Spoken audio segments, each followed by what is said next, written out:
I like our life as it is. Yeah. I mean, if we wanted to take off to Paris tomorrow, we could. If we're gonna do it, we should plan it at least a month in advance. A month is still in the realm of spontaneity. I wanted to start by asking you, how would you describe Josh?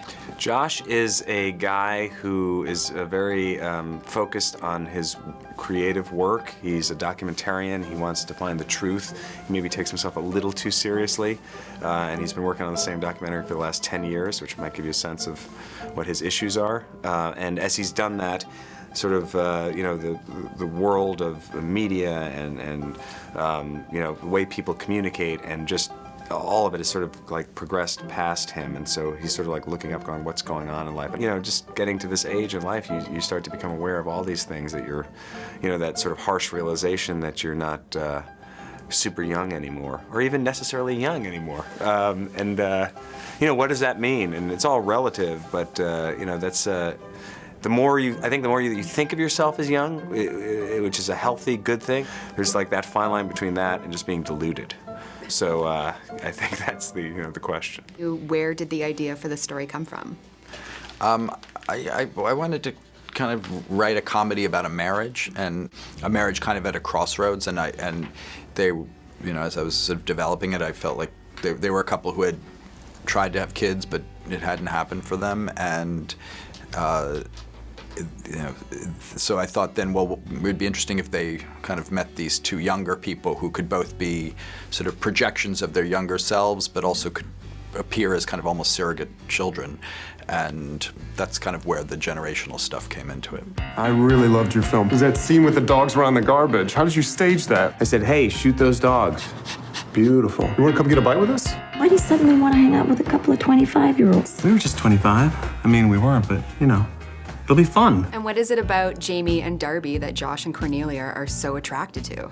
Well, I think it's, the freshness and the youth that they have, and, Josh and Cornelia are, a couple that are sort of hitting a rut. They've been married for a while, they don't have kids, and they're sort of in this routine, and they meet this young couple that just seems like, life is their oyster. And, I think what's funny about the movies, you see these people in their 40s trying to stay relevant and trying to understand what's hip and cool, and, the reality is we all have our sort of comfort zones that we go to, and it's important to try to, I think, be connected with what's going on in the world, but then you also have to accept who you are, and it's exhausting. It's exhausting to try to keep up with all that. And music plays a really big part in this story. How does the soundtrack tell the story of these four characters, these two generations?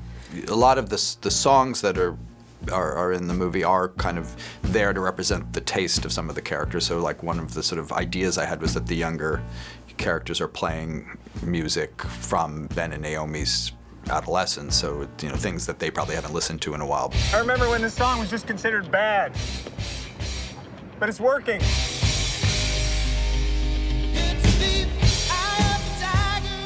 If I'm gonna be totally honest with myself, I don't think I'm ever gonna die. I know that's crazy. It's crazy. How has your own consumption of pop culture changed as you've gotten older? I find myself regressing back to the things that are just most comfortable in my childhood and my youth.